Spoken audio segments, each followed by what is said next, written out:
individual faith for the success of the lecture, please. Just a minute.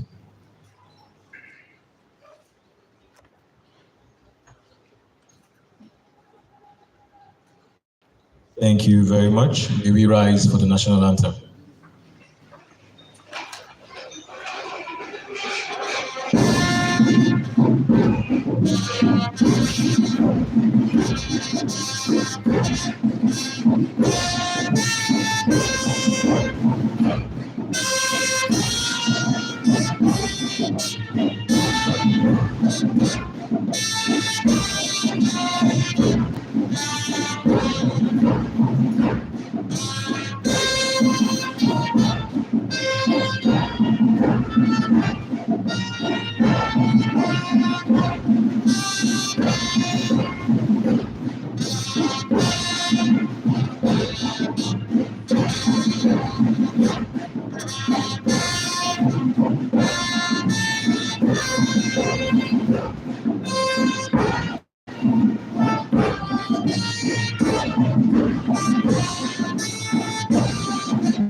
Thank you very much. May we be seated. Already seated on the high table, we have our host for today, Professor Enladi S. Matawal, the President ANSEN. You're welcome, sir. We also have, of course, the Chief Host, the Vice Chancellor of Ahmadu Bello University, Zaria, Professor Kabiru Bala, FN BOT Chairman of ANSEN, Professor Salihu Mustafa. Also, of course, the guest lecturer today with us, Professor Abubakar Sani Sambo, President, Nigerian Academy of Science. He's our guest lecturer today. And we have already seated Professor M.S. Haruna, the Honorary Secretary of ANSEN. And we have the BOT Secretary of ANSEN, the DG, Ibri, Professor Samson Duna. May I call the Vice Chancellor of Ahmadu Bello University, Zaria, Professor Kabiru Bala, for his welcome address.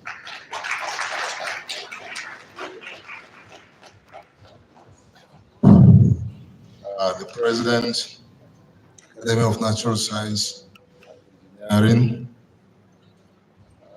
guest speaker, Professor Abubakar Sambo, President, Nigerian Academy of Science, former Vice Chancellor of Ahmadu University, other members of the High Table, distinguished fellows of the Academy of Natural Science and Engineering, our deans, professors, of the department here present, our students, members of the press, distinguished ladies and gentlemen, good afternoon. I wish to welcome all of us to this important of natural science and engineering.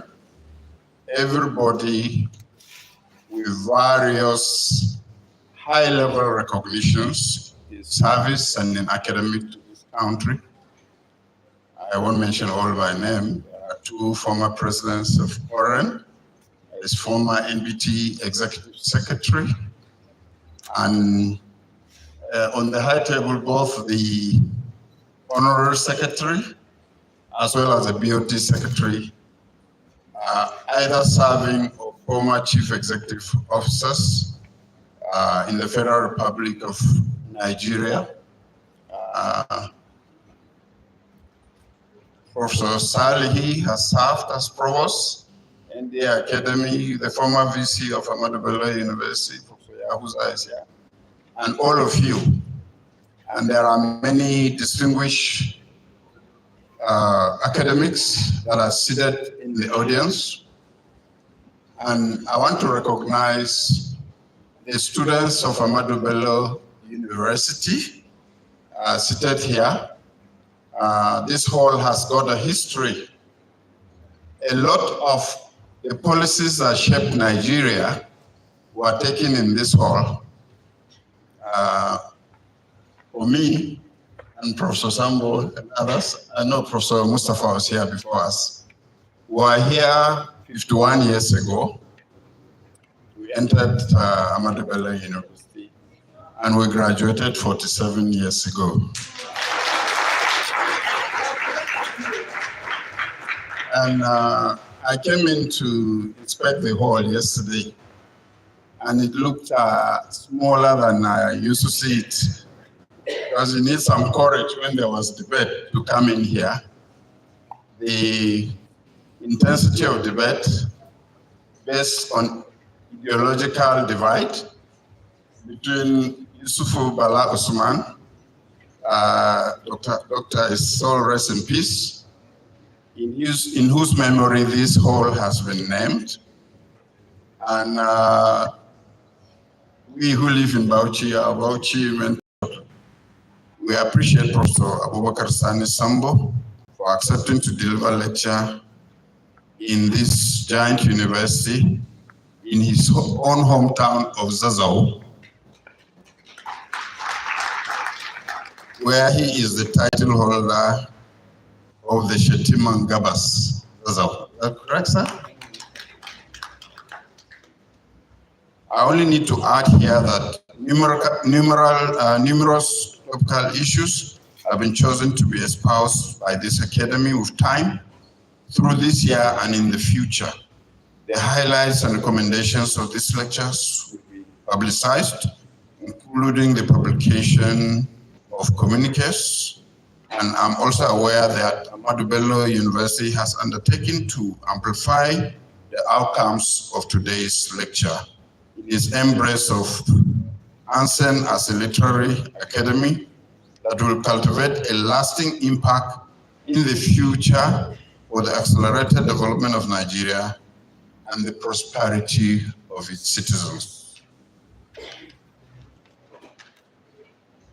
We appreciate the collaboration and thank our Vice Chancellor, Professor Kabir Bala, for the foresight while urging his successors in office to sustain the relationship. Of course, it must be mentioned some of the giant strides that Ahmadu Bello has made in the international arena of recent. Maybe when we're thanking him at the end, we'll mention how it has gone up the national ranking over the years, and today is one of the leading universities in Africa. We have usually always known it to be the largest university in sub-Saharan Africa, and it's not large for nothing. I believe the Vice Chancellor was so modest. The fact that there is no local government in this country that has not been impacted by Bello University. And I can say in the whole of Africa, there's probably no country that has not risen to limelight as a result of trainings received from Ahmadu Bello University. We will find time after the lecture to thank you, Father, as well as our father, Professor Salihu Mustafa, who is the Chairman Board of Trustees. He taught me fluid mechanics in 1977. Can you stand up, sir? Professor Mustafa. Former Vice Chancellor. He also retired from here as a professor, water resources. And will also thank others who made contributions at the end of this lecture for the success of the event. May I therefore say, long live Ahmadu Bello University, long live the Federal Republic of Nigeria. Thank you very much.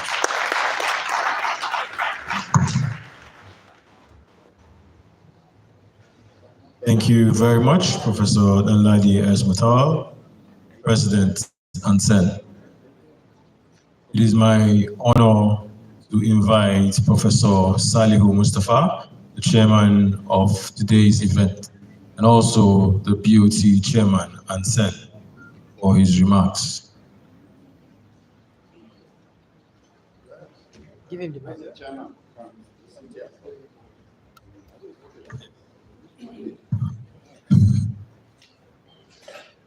Good afternoon, ladies and gentlemen. The Vice Chancellor, Professor Kabir,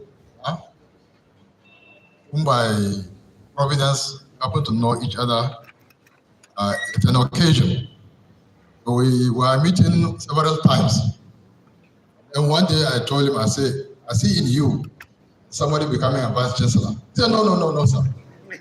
So when he became the Vice Chancellor, I phoned him. I said, what happened? He said, well, so we saw in him very humble, very intelligent, very hardworking. And that is the hallmark of anybody who wants to succeed in life. So you have to emulate the Vice Chancellor. Unfortunately, we are coming at the tail end of his administration. But I assure you, you will not appreciate what he has done. When I was the Vice Chancellor at Federal University of Technology, Yola, there was no abuse I did not take. I was not allowing money to go, really. I was using the money for business structures. So when I left, they said, well, good readers. But then, 2 years later, somebody came to my house with a letter that they have named 2 lecture theaters after my name. I said, what is this? Me that I've been chased out, almost out of the university, now you recognize it. But they now came to see that things were not as they were actually saying. And anyway, not for me to talk about myself, but I want to say that today's occasion is in honor of one of our distinguished academicians, Professor Sani Sambo. Permit me, I did not acknowledge my colleagues who are here, and also the academic staff of the university, their principal officers, and in particular, students who have actually left their many office places to come and attend this lecture. When I came, they said my hall. When I came in 1970, I don't know where were you. 1970, I came as a student. It was called Alexander Hall. They say now they have taken it and given it for the girls. I said, oh, well, I think it was a progress. But I have a nostalgic attachment to Alexander Hall because it was the first Vice Chancellor of this university. So I think it was deserving to name it after him and also to give it to the girls. Now, I have mentioned Professor Sambo. I did not know him before. But then I was the secretary of the Journal of Engineering in the Faculty of Engineering. Then I kept on seeing papers coming from one fellow, A.A. Sambo, about shrouds, about this. I didn't know what it meant. Full of diagrams, full of equations. So luckily, my mentor, who was the chief editor, was Professor Ahmadu. So I will go to him and say, Prof, who can review this paper? He said, don't mind. Send it to this Professor so-and-so in Lagos, Professor so-and-so in Ibadan, Professor so-and-so. And these are the people who are reviewing his papers. And you have to have 3 papers accepted, 2 out of them. And the first, second 2 papers that come, they actually recommend this publication. Before we finish that edition, another one comes from somewhere again. Who is this fella? So it was by providence, we met in one place, introduce himself. Who are you? I'm Sambo, I'm Mustafa. Are you the one? So that's how we came to know each other. The second one was Sambo having served as the director of Energy Commission. Then I retired back to the university as a professor. So he was then chairing. I think he mooted the idea that there must be an engineering program here. So he was then the chairman, and I was there as the consultant. So during meetings, if we schedule a meeting at 9 o'clock, Professor Sambo will come around 8:45, and then I will come about 5 minutes past to 9. I try to show him that I'm as a consultant, I'm efficient. Any day I come, I'll meet him there. So we will wait 10, 20, 30 minutes before the meeting starts. So this has been the case for about 2-3 years. We were able to establish the program. And during the meetings, as soon as it is 1 o'clock, they will be leaving one by one. They are going to pray. They are going to do. As we are not Muslims. So when we finish the program, I now called him at the side. I said, Professor Sambo, if you don't mind, I will have an audience with the Vice Chancellor. That for this program to start and run successfully, please be the first Dean of Engineering. He said, no, don't. I said, no, please. I made my own reservation. So I then went and met the Vice Chancellor. I told him that from the way I've seen things going on here, if you want this program to start and run successfully, you must make sure that somebody becomes the first Dean of Engineering. He said, no, he has served as a DG, he has served as Vice Chancellor. No, I said, we will beg him. If he accepts it, okay. So later on, I learned he was able to convince Professor Sambo and took over the job as the first Dean of Engineering. And I'm very pleased to say that the first set of students have actually graduated. And he was there when the accreditation came. All the programs got full accreditation. So I came to look at Sambo as somebody very unique. He's not only first academically, but also in action. Anytime we are flying to Sokoto, you'll be the first to enter the plane and the first to come out. Always. So you can hardly be in front of Professor Sambo in any activity. So that's the kind of person he is. So when I try to liken myself to him, I remember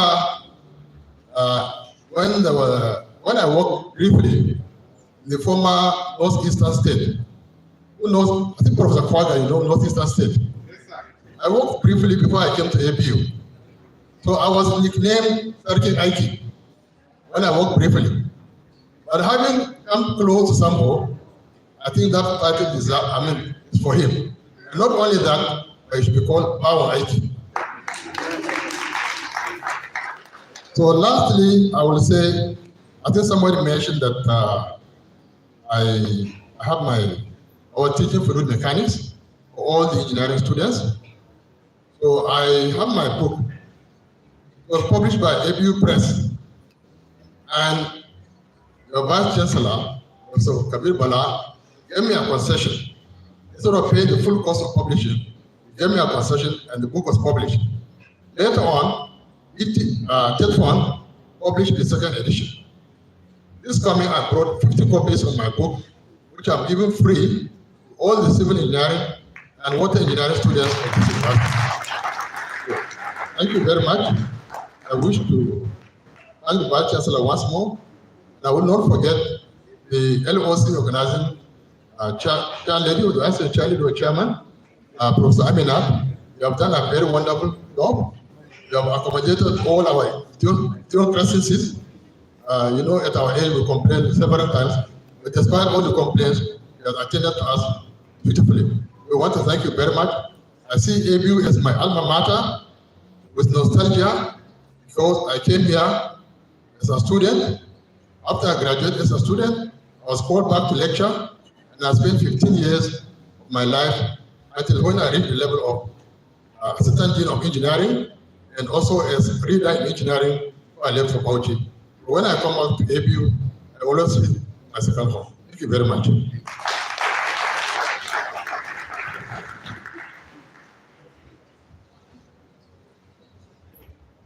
Well, I'll soon give the microphone back to Chairman. It's not my wish to keep standing up, so I'm trying to get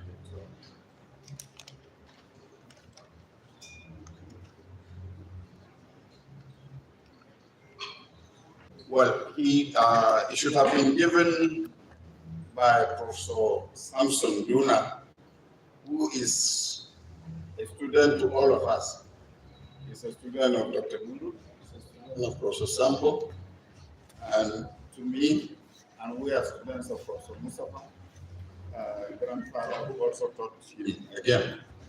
And so I wanted him to give the citation, but being a younger person, he believes the things that happened before he saw him, he may not be able to recall. I know Professor Sandislambo, eloquent.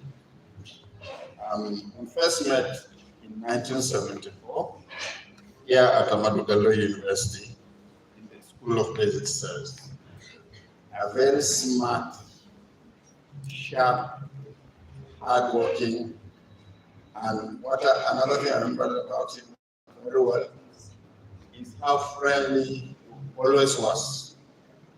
You'll be standing in a place and somebody will just come, and of course, start a chat. And he was a bit more privileged than us. So he came with a small fridge into the hostel. And we wondered, this man, where did he get his fridge? Which, of course, we never use. We put our water in a pot, in a large jar, to cool down. But one thing about his pot was that you could drink, about his fridge, was that you could drink from it freely. So he's also very generous. He also was very helpful to his colleagues.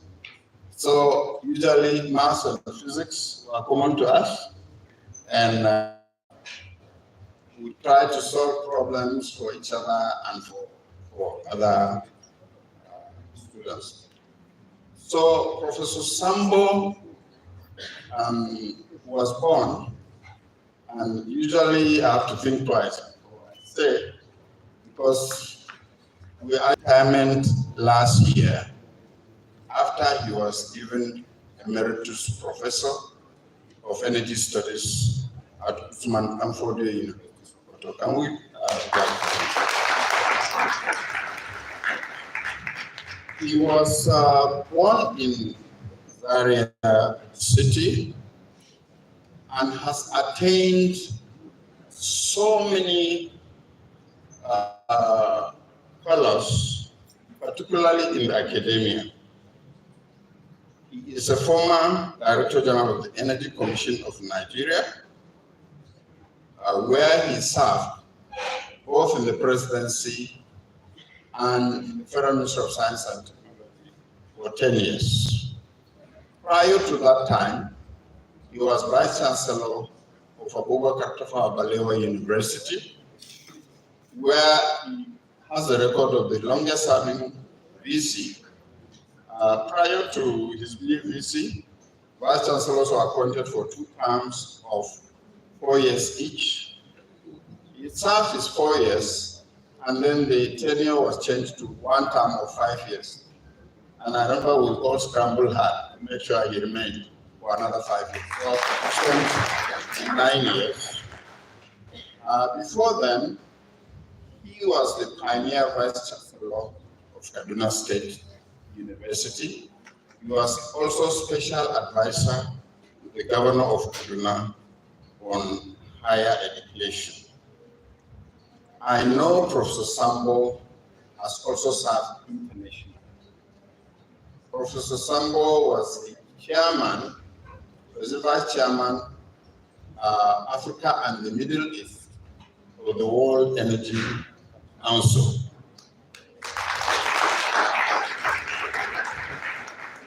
But above all, how did Professor Sani Sambo graduate at Ahmadu University? In 1975, completed the SBS, and it used to come through Kaduna Polytechnic. The high-performing SBS students of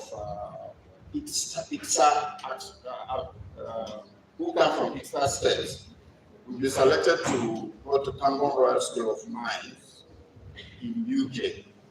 He was selected and he left for UK. Dr. Nori Akobi also at Cameroon School of Mines. I was selected, my letter lay somewhere, and coming from Plateau State, tin mining looked so odd. I got the letter, it was called, there was nobody to take me to Kaduna, follow up. So, by destiny, I remained here. Of course, Sambo went there, he studied, he took all the prizes at Cameroon School of Mines up to his second year, and he didn't like the course he was doing. So he came back to Nigeria. I was on the steps of ANSEN Theater, and he came and said, "Lady, when I've been ban session, so I really didn't know where else to move. And of course, they said 100 year one of engineering is common to all. Year two, there are differences. So if you want to read here, you have to go to year two. So he went to year two, read mechanical engineering, and ended up as the best graduating student in the Faculty of Engineering. Well, there are many things I can say about Professor Sambo. He does not forget a good relationship. And so we have remained friends for life. He became my vice chancellor at Bello University. And who was that our lecturer from Kano? Anyway, he came and told me, Dr. Abdullahi, Eti Abdullahi, came and told me that I'm scratching my head. Sambo. Then I was in the class, and Sambo resumed and came and my nickname is Slim. He said, Slim Haren, you can get the chop, you know. And of course, from then on, our relationship continued. Sambo is a man of hard work. For reasons of familiarity, sometimes I'll phone him at 1 o'clock and he's awake. By 6 a.m., he's in the office. So I go and ask him, how do you do it? How many hours do you sleep? But those are some of the secrets that I should not let out about Professor Sambo. So that is in the privatization. Privatization, I'm sorry to say, does not look very transparent, which is why there is no significant change in the power supply. Many power engineers even believe the situation has even gone down. Whilst 2030, the time Professor Matalo and I were in SBS APU, there was no load shedding. No load shedding. But now, even if the power remains the same, the population has quadrupled. Why the situation at the end of the day was the government says that liberalization and a privatization structure is the global world template for countries that open up their electric grid. And they are not going to cancel it because of the litigation that even started. Litigations, those that have been sold the companies and those that have been concessioned part of it, they've even started. So government instead, in its wisdom, increasing electricity generation, electricity distribution, and electricity transmission by allowing the state governments set up their electricity market.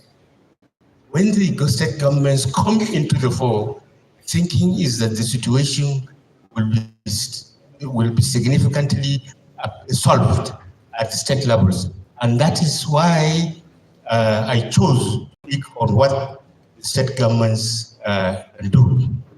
The state government can do quite a lot. We'll come to that in the few sections ahead. But I want to move to the next section of my presentation, that is the energy situation in Nigeria, beginning with this. I'm sure many of you have seen this. It is a satellite picture of the world at night, recently taken. If you look very hard, you see there are several dark spots. If you look at Latin America, you know the Amazon jungle. That's where no person is living. The Gobi Desert in China, nobody is there. The Australian desert, nobody is there. But apart from all this, if you look at America, they have desert. Yet they have lights all over. That is the plan we should have. Like, after we have Kalahari Desert, we also have Sahara Desert. But at the end of the day, Africa really is a dark continent. This is a picture that shows you that Africa is a dark continent. And Nigeria, we say we are the pace setters of Africa, so we have a lot of work to do. Next slide, please. Now, talking of Nigeria and Africa, let's look a little bit, just 2 minutes, look closely at the African situation. You can see North Africa is near 100% in electrification, 100%. Ghana, Kenya, they are much better than us. South Africa, not to talk of them. Nigeria is a sleeping giant. Even Senegal and Cameroon, Cote d'Ivoire, they are better than us. So really, we have a lot of work to do. That is why I can see 3 entrepreneurs that we can team up, also set up our electricity business when Kaduna State rolls out its electricity market. I can see Nuru Yakubu is angling to join me. I can also catch Mali, he wants to join me, set up electricity business, help solve the problem, and move Nigeria to another level.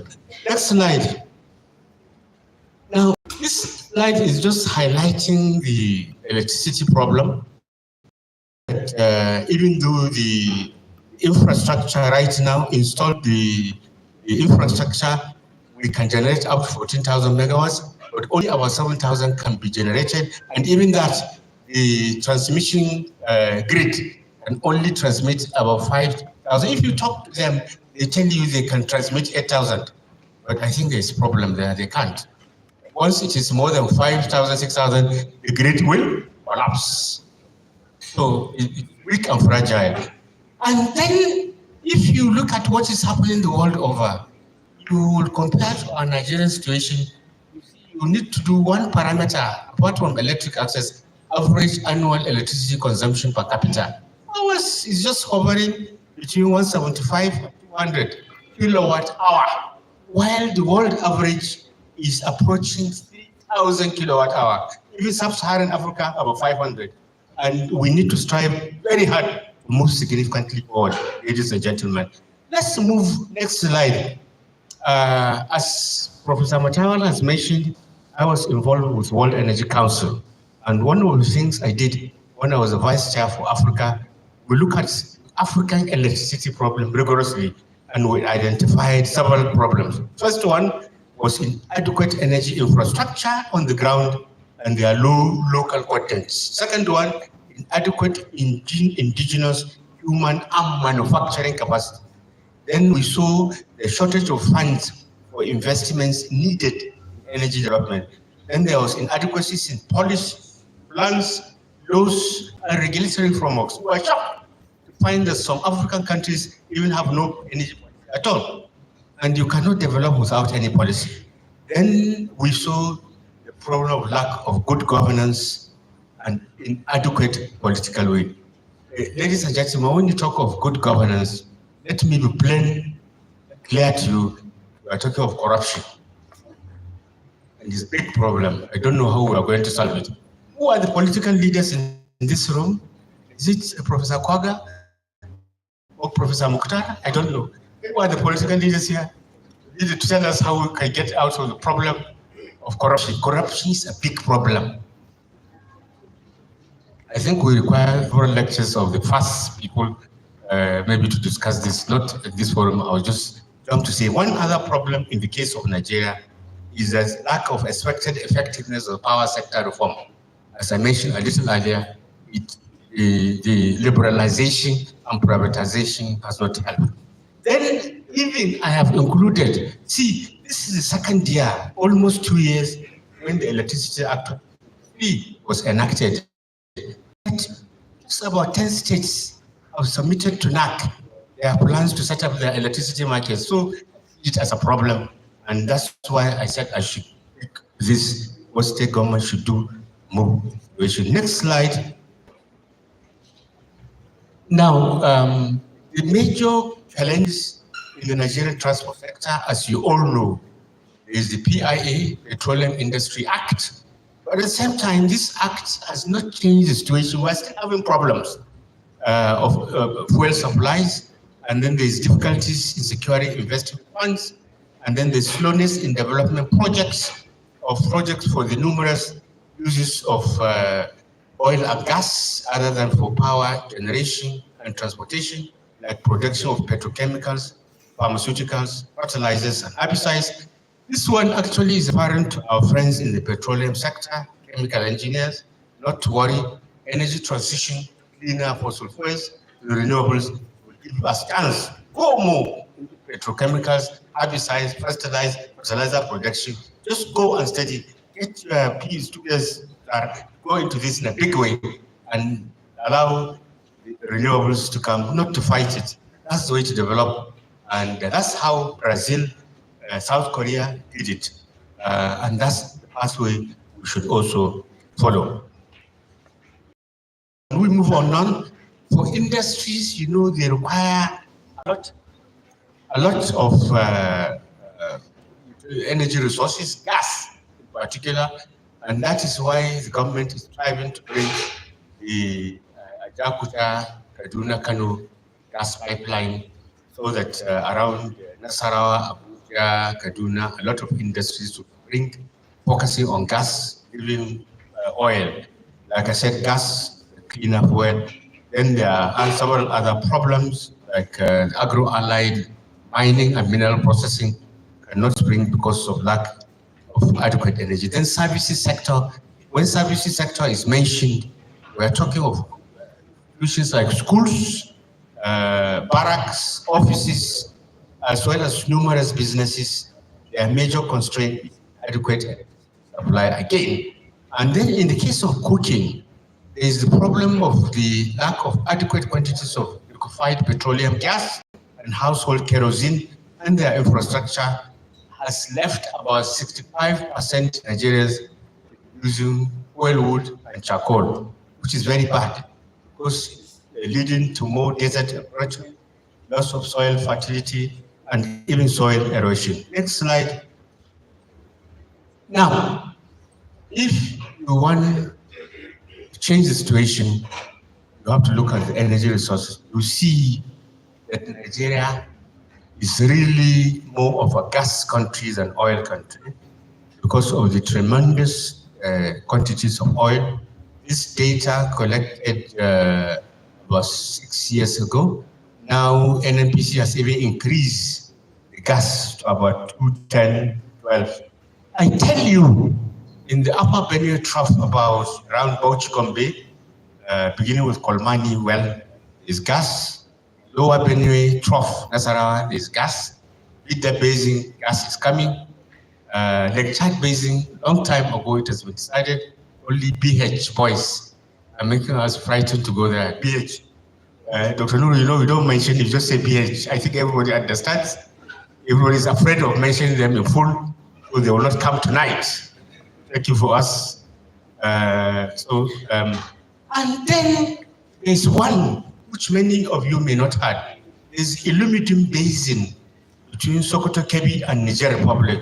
Plenty of gas there. So while we're pushing for cleaner energy pathway, we also come with new plans, carbon capture and sequestration, and forestry plantations. If we can do this carbon capture and forestry very well, our carbon footprint will be such that UNFCCC will certify us to continue using oil and gas even beyond 2060. So therefore, I think we see you have to put a team to go into carbon capture, sequestration, plantation of trees. It's not simple plantation of trees. You look at the energy sector. What is the electricity production from gas, from oil? What is the carbon emission? What is the carbon motorcycles, buses, cars, trucks, aeroplanes, ships, and trains? And then design system with your foresters, botanists, crop people, engineers at 2 years, at 5 years, at 20 years. And some of them will be harvested for fuel wood because our cousins in the village can't stop using fuel wood. So if we plan very well, we'll continue to use oil almost forever as we are finding new finds. Because the finds, we can't leave them. We're looking for them. Maybe we'll discuss this a little later. Move to the next slide. You see the remaining energy resources. Solar is very high, but wind is reasonable. Biomass is there. Many people don't like to talk of biomass because they think if you talk of biomass, you are encouraging. But if you do what I've just finished talking about, plantation of trees in an organized fashion, then you can continue using biomass in an organized fashion. Some will be to capture carbon, but some of them will be harvested from our cousins in the village. Next slide, he has already gone there. I can see. Showing while government has these plans, the first one on the left is one, I'm sure you all heard of it, Ajakuta Kaduna Kano gas pipeline. The second one is the Trans-Saharan gas pipeline going through the end of the AKK, Kano end, linking up to Niger, Algeria, Morocco, and to Europe. And then the last one on the right-hand side is one ECOWAS came with it along West African coast. My question is, if we do this, we are going to lead the gas. We are thinking of taking gas to Europe because of the Ukraine-Russia. I think that's when these projects highlighted. But we need to be careful. Yes, we need the revenue to develop ourselves. We also need the gas. It was a volumetric energy for our industries for as many years as possible. Doable, but we should be careful. Next slide. I am now doing what I think most of you know. Solar is the largest. It's so huge. You have something on average, something of 196.7 megawatt hours per day. This is so huge, minimum per day. And if we are clever, all our energy needs for the foreseeable future can come from here. Only that we need to be very careful. We need to plan very well. The next slide is showing you too that wind is not too bad, especially in the extreme north, Mambila Plateau, Jos Plateau, and coastal area, and get hundreds, almost 200,000 megawatts, and very, very well, and have special purpose vehicle that will lift in this direction. Next slide is showing water resources, beautiful, and is well established. So many don't even see hydropower as renewable, but it's renewable because from rainy season to the next vanish. And when it is done properly, it's the cheapest in terms of cost per unit electricity generated. Professor Mustafa can give us more details on this one because he's an hydro expert. This is even the next slide talking on the small and medium hydropower that have been installed. Not too bad, but I think not good enough. Next slide, we move on. Energy security of supply. Actually, this term is misunderstood in the sense that when you say energy security, people think just security. No. The classic meaning all over the world, energy security means security of supply. The supply should not be disrupted, always available, accessible, and affordable. But because of what is happening in some few countries like ours, where bandits and thieves go to destroy energy infrastructure, recently we started to include energy security as part. It will also look at the security of energy infrastructure, secure them, prevent them from being destroyed. And if you look at the International Energy Agency definition, and that formally in the Wikipedia, you find they are the same thing. It means what I've already said. the availability of energy readily whenever you need it. Then if you move to the next slide, you will see an example of a common day utilization. If your electricity supply, like it is now in our country, only from hydro and gas, mainly hydro and gas, if it has an energy mix of 2, then if you expand gas, hydro, then you have an energy mix of 5.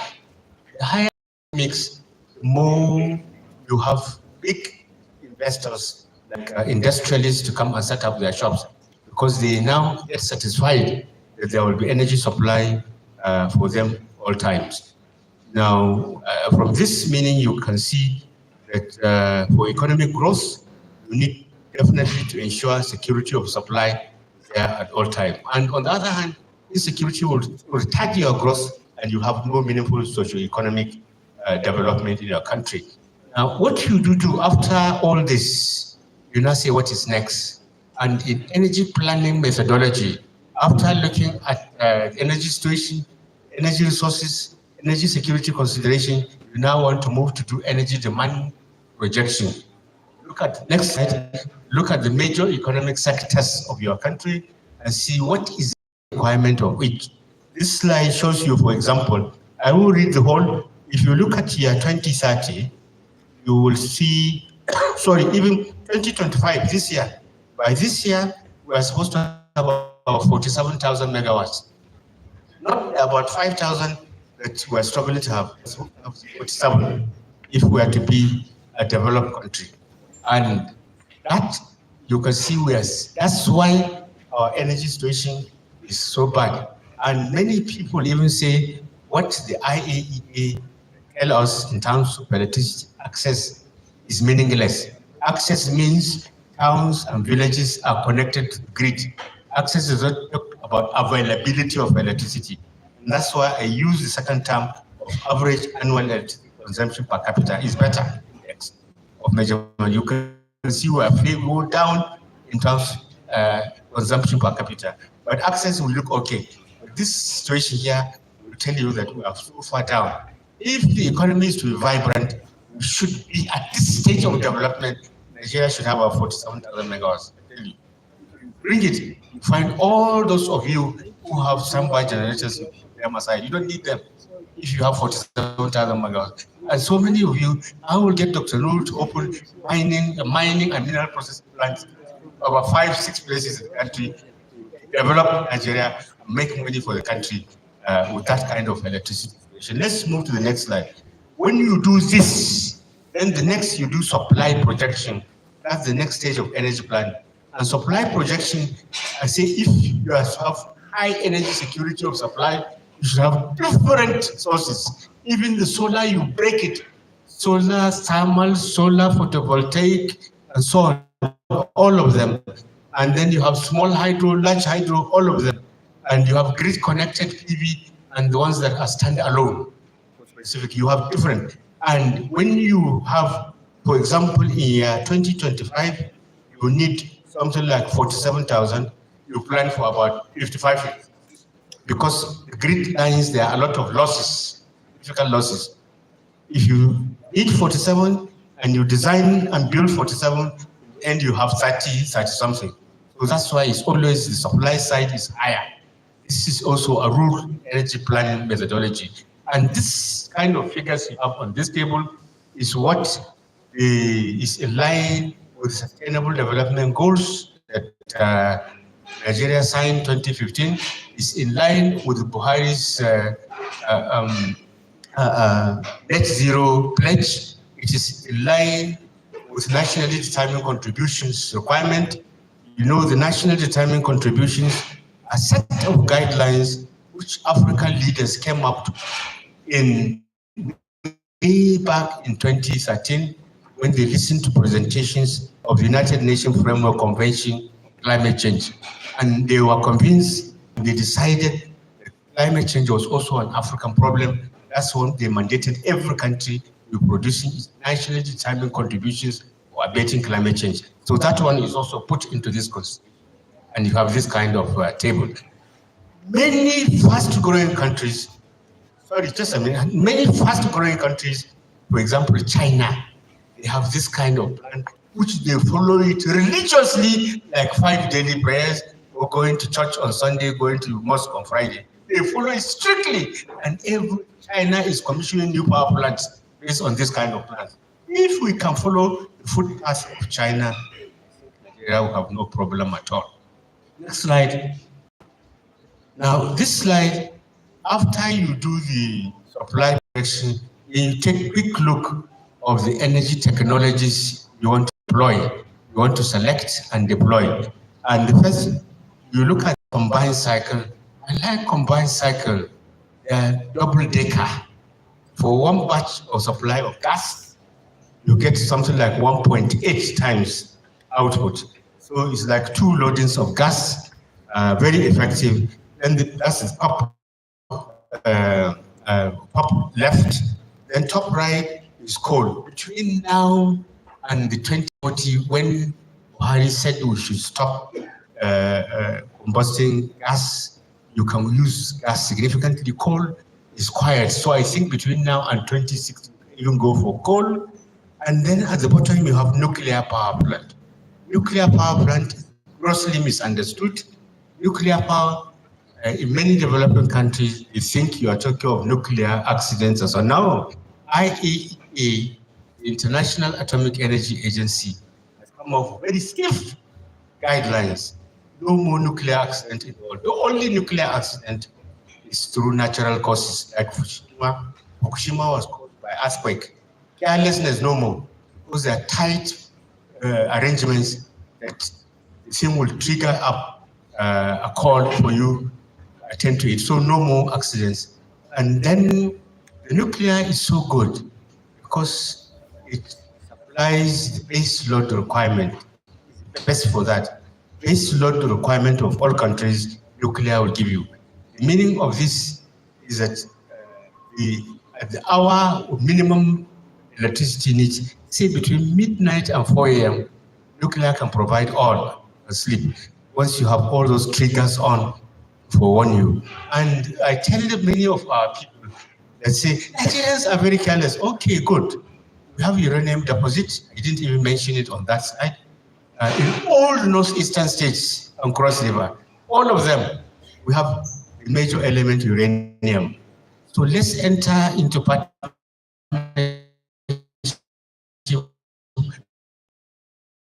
Ukraine, Uzbekistan, Pakistan, and so on.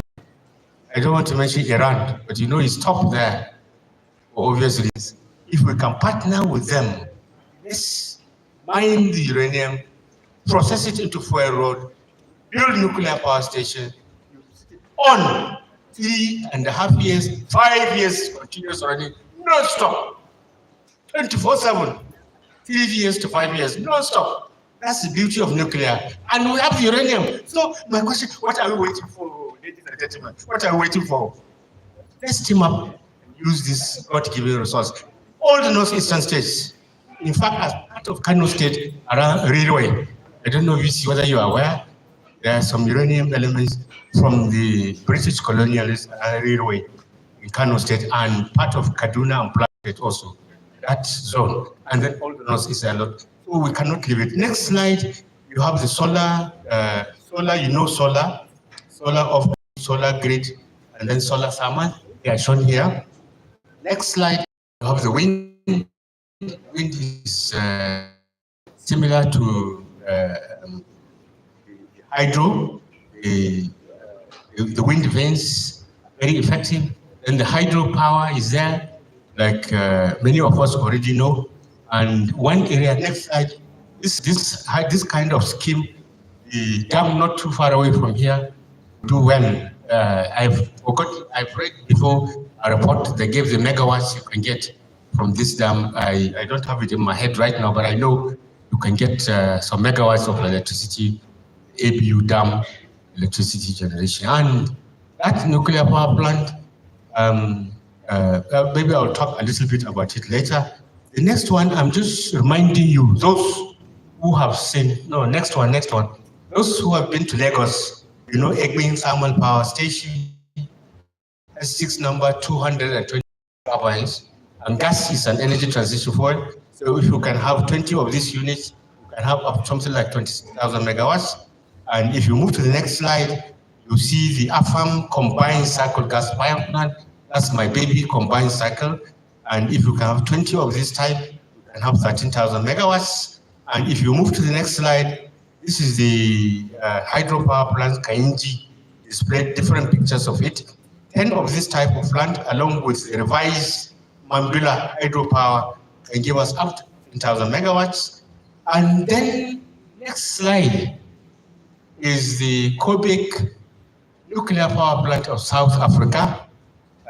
This is very beautiful. 5 units of this can give us up to 9,700 megawatts.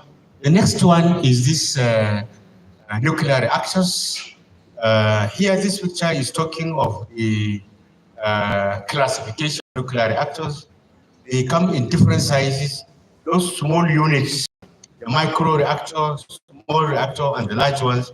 These small reactors, small modular reactor, SMRs, are being promoted because their protocol of getting them is very easy. It doesn't take a long time. And we see if you can have 2 of these units of say 75 megawatts, you will be selling electricity all the institutions around Zaria and even beyond, even to Kano State, Katsina State, if you can have 2 of these units. And if you apply through IAEA, IAEA donated the miniature neutron source reactor here. IAEA can also contribute towards facing this as a pilot project to promote. Just call it small modular reactor. You have enough trained manpower from the MNR, miniature neutron sources at the energy center here. And I think if you try hard, you get a couple of them and at ABU Gemco, and you can also start ABU Disco and sell electricity. Kaduna State, Katsina State, Kano State, make plenty of money, and then you're not relying too much waiting for government subvention. I think you need to do this. Moving on, this is one of the largest solar PV power plant, Badla plant in India, in the desert of India. And it's so good that one of it, well, it's quite a large area, but you get 2,255.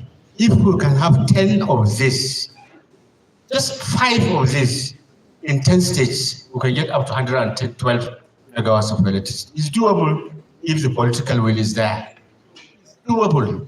All we require is semi-dictator as the president. I'm sorry to use the word semi-dictator, but that's the way it is.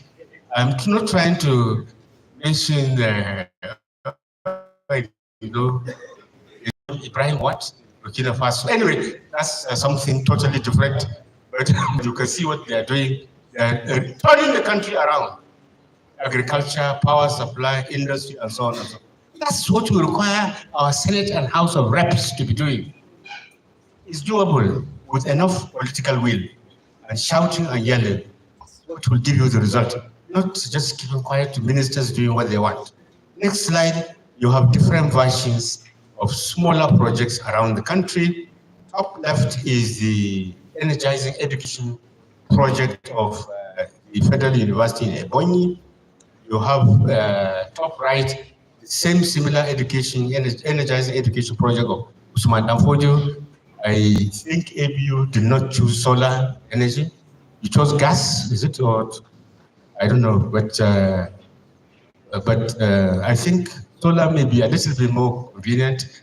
They call it mini hybrid. They call it hybrid power plants, and it's the REA that is handling it. And recently, we were pleading with REA to extend similar thing to polytechnics and colleges of education.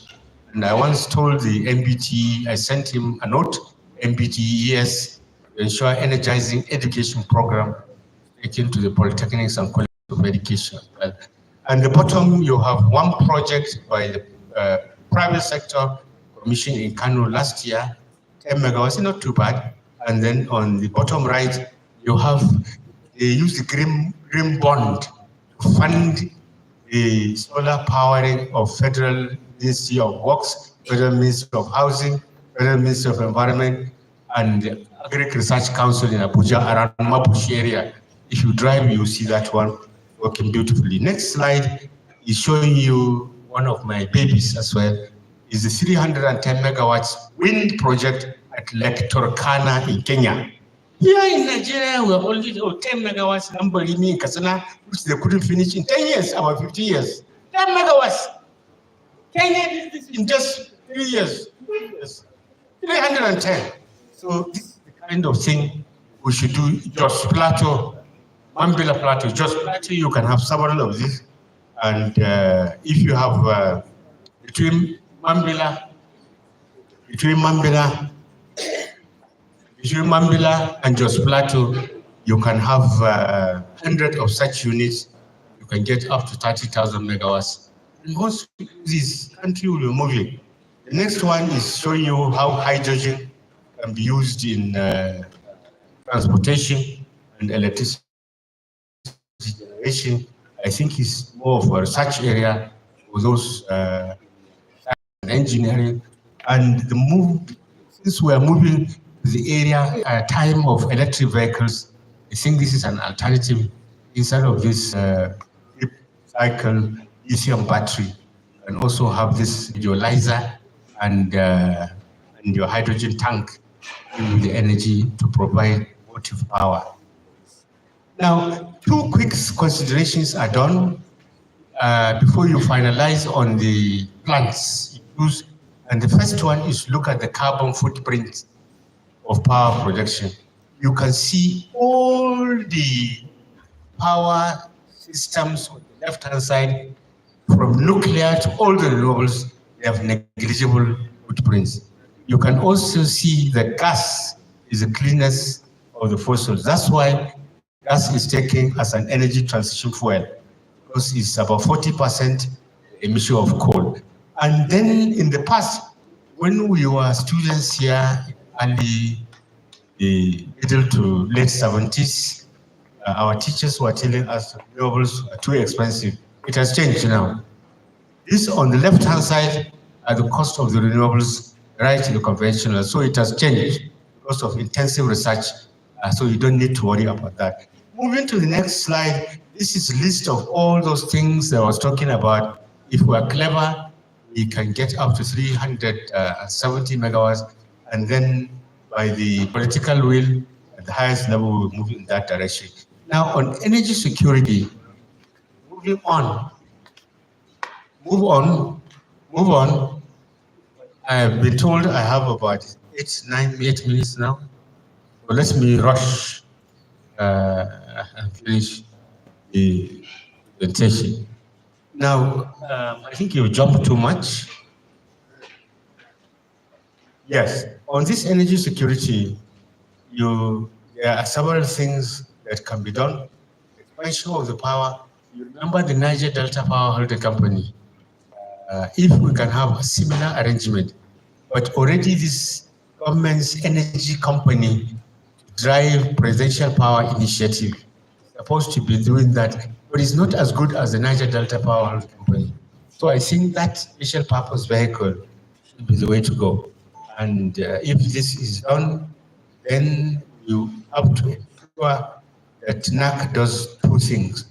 NAC should monitor the players of the Nigerian electricity supply industry. Anyone that is reneging in the license given to them, it should be withdrawn forthwith. And the NAC should also step up its guidance of the state setting up their electricity markets. Now, for the oil and gas sector, next slide, the situation is changing slightly because with the Dangote refinery, the importation of oil and gas has begun to reduce, but there are still squabbles, necessary arguments. But I think that one slowly is solving the way because more licenses is granted to the private companies. Right? Next slide is also giving you details of what Dangote refinery is capable of doing. The next slide is listing the licenses given by several other groups wanting to set up their own refineries and increase the situation. Next slide, you have beginning of discussion on electric vehicles. Electric vehicles are beautiful. You know, like I'm sure many of you know, I saw entering this university the electricity charge bicycles or something, which is moving in the right direction. I think it's in that, guys. So if you move a little bit, you have electric vehicle charging station, then you are moving in that direction. So ABU has scored first goal in that direction. And electric vehicles are so beautiful. Petrol, the diesel, you don't need them anymore. You only need rechargeable batteries and electric motors, that's all.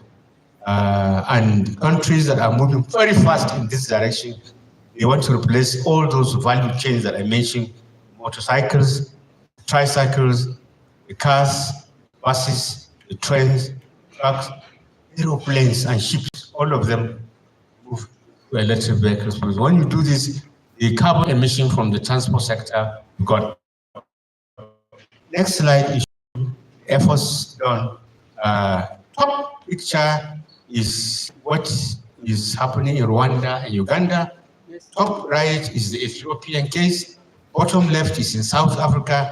Bottom right is in Ghana. Now, the next picture is showing you the Nigerian efforts. You know, Hyundai Kena electric vehicles, two different colors. Top, then you have the electric vehicle charging station given to Usman Danfodio University by the National Automotive Design and Development Council.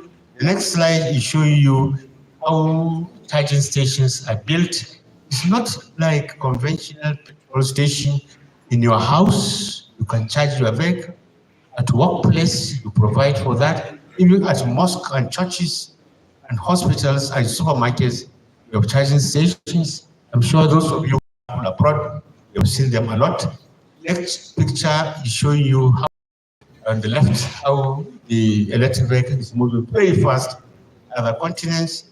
And then on the, go on. On the right-hand side, you have countries that have decided to phase out import and assembly of conventional fuel vehicles. It has started. Even in Africa, there are 6 countries that have taken decision in that. But if you have your fuel vehicles now, you can continue to use it in those countries too. It's not saying you stop using it, but no more importation and assembly in those countries. And the national guideline for electric vehicles in Nigeria also contains that, although the government has not yet selected the year for Nigeria to join. Next slide. This slide is just to show you what you know. I've been monitoring use of fuel wood. Some of you who do this will cry. You see, tomorrow Zaria will become desert if care is not taken. Because the way we are consuming, we must come with alternatives. Gas, biogas, gas, LPG, biogas, the ones to promote. Then where you can't stop them, you plant the trees to provide for fuel wood, like I mentioned earlier. Next slide, you have this chulhas, efficient wood burning stove. They are very effective. They reduce the consumption of fuel wood significantly if you build them.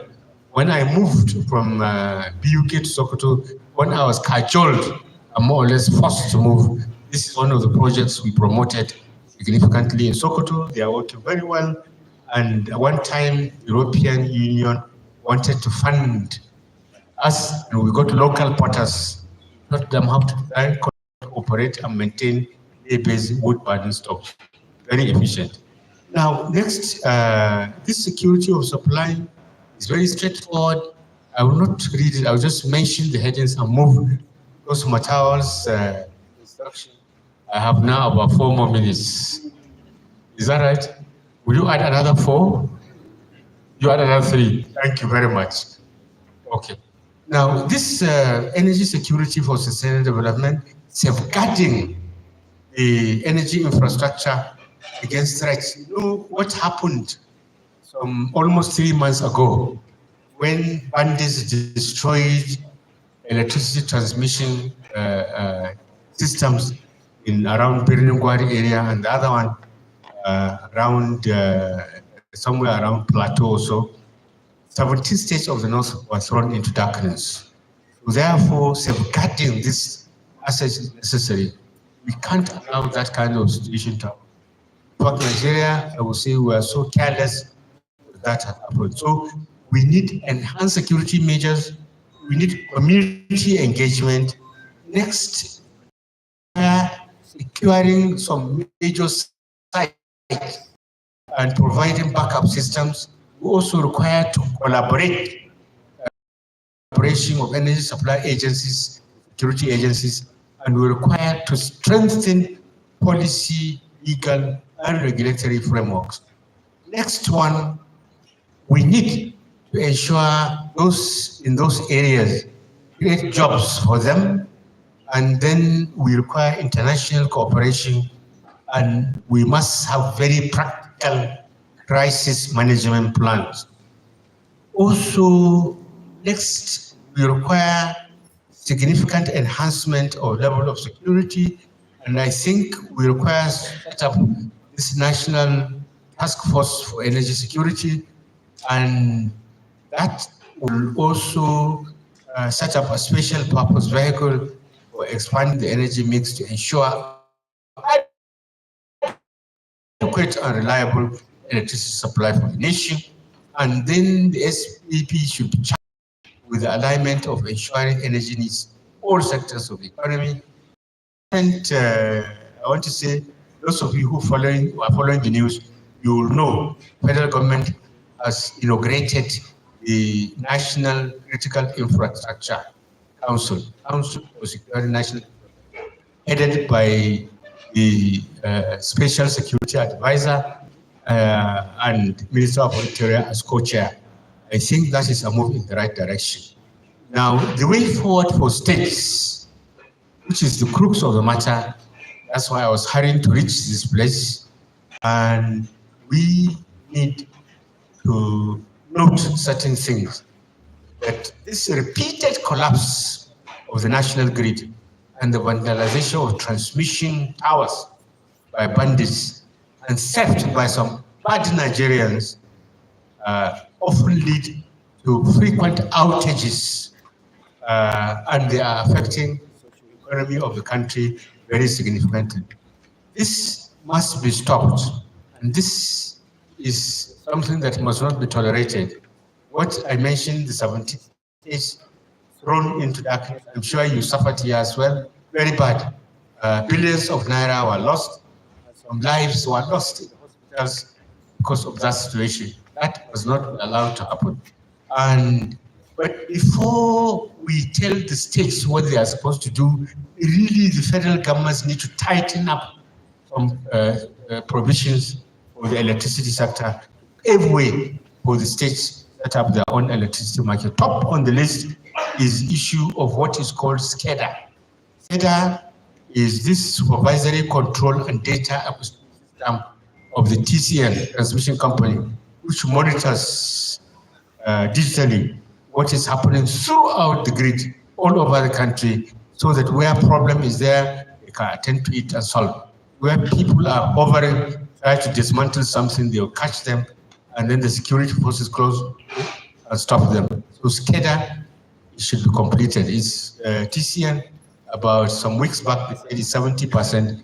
That should be completed. The second thing that federal government should do is the electricity tariff. Unfortunately, our tariff is dollarized. It's indexed on the US dollar. Everything is based on dollar, unfortunately.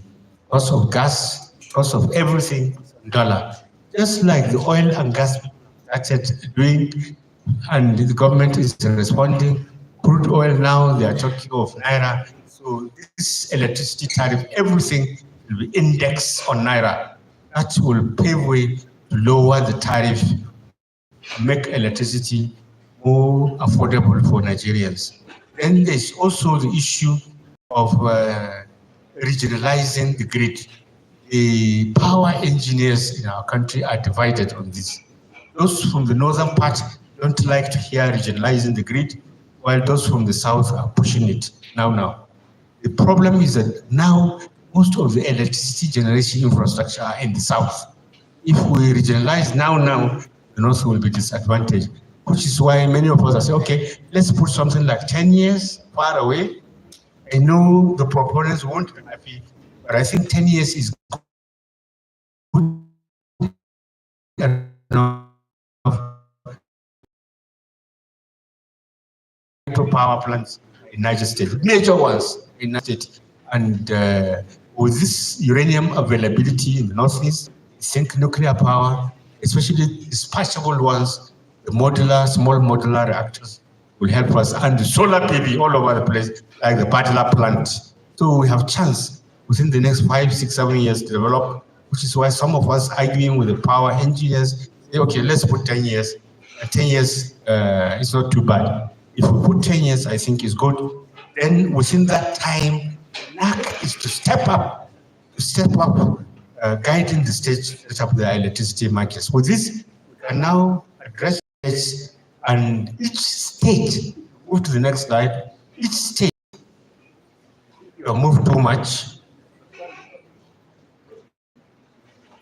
Okay, let me round up then. Each state should set up its electricity law, following Electricity Act 2023. And the law, when you read this legal document, it carries the policy, it carries the strategy, it carries legal and regulatory frameworks, and it gives even administrative setup, and all the agencies to be created are there. So once the law is there, then we will have the states set up their Electricity Regulatory Commission. RFCs will now come up with guidelines, including a call for individuals, investors, set up their GENCOs, set up their DISCOs and transmission company, and even to set up their own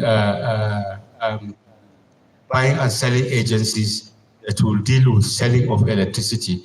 And this is where I said APU can also move into this area once Kaduna State releases guidelines for setting up. I know Kano is moving in that direction. Several states want to do something like that. There was a time when Kano governor looked at all those numerous dams in Kano, want to set up hydropower plants for them. I think that's a move in the right direction. So my brother, Professor Sali, push Abba Gida to go in that direction, move the situation significantly forward. And then we have got to, like the situation in the Electricity Act, push for solar, wind, and all other clean energy pathways. And then, like I mentioned, small modular reactors. And then the investments in the sector collaborate with federal government in that. You also have the state governments to ensure that all major towns are connected, statewide grids, and then to implement tariffs that are cost reflected, but being careful not to push away those impoverished groups. They should have some special arrangement for them. Then local communities should be always involved. There are areas that states should be careful in order to encourage their own electricity market, and that is in the area of financial constraint, in regulatory misalignment. Next, there is political interference, and then in the institutional capacity and neglecting challenges. I want to say loud and clear that from information I got from the Nigerian Electricity Regulatory Commission a few years ago, the only states that have created their electricity regulatory commissions and for which NAC has functioned to them. NAC is no longer regulating Ekiti, Enugu, Imo, Kogi, Niger, Lagos, Ogun, Ondo, and Oyo. I'm aware Nasarawa State has also submitted its own electricity regulatory commission, and Jigawa State has submitted also. But until NAC looks at it, and certifies it's doable, it's okay, then they will now arrange to transfer the regulatory function to them. So Nasarawa and Jigawa not yet, but they have submitted. I know Kaduna is working. I was told the governor was misled, was told that if he approves it, then the subsidy the government gets on electricity. No, that's very false. And all states should move in that direction. Now, Mr. Chairman, when you say I should stop, maybe I should not go through the conclusion. Or do you give me 2 minutes to mention the conclusion? It's concluding remarks. Among concluding remarks. Just to say, the point of emphasis, if we can provide significant electricity, then we'll ensure that these agro-allied industries are energized. We'll ensure mining and mineral processing have enough electricity. We'll also ensure manufacturing industries spring up in tourism size of international standard. These 4 major projects, major line of activities, if we get them going, then Nigeria will never enter recession when something like COVID-19 comes again. But if we don't do this, if we don't develop these major sectors, we'll just be groping in the dark. And one of the ways to do this is to ensure local production of power plant components, like Neseni was doing when Professor M.S. Haruna was the EVC of Neseni. And now we are not hearing anything in that direction. Will ensure. See, the beauty of local manufacturing is that the African Development Bank current president, Dr. Adesina, he said the bank has provision for African entrepreneurs key into funded start producing power components in Africa, and he was referring to Nigeria to lead the way. So any one of you who is interested, I am one of those who link up together and move forward, beginning with VCABU, move in that direction. And then if you quickly to the next slide, is just to summarize again what I mentioned about the electric vehicles and all this listing was states do. Now, if you move to the very last slide, I want to say one area I feel very strongly, no, before that, one area, this last point there, the government, the federal government can twist state government by coming with several prizes, like 5, 6 prizes for states that set up best GENCO, the best ISCO, the best transmission network, and the one that produces the largest in terms of content, about 5 awards to make states move towards setting up the electricity market. Chairman Board of Trustees, the Vice Chancellor, Chief Host, President and members of ESCO, distinguished fellows, ABU, students, distinguished guests, I thank you all for your attention.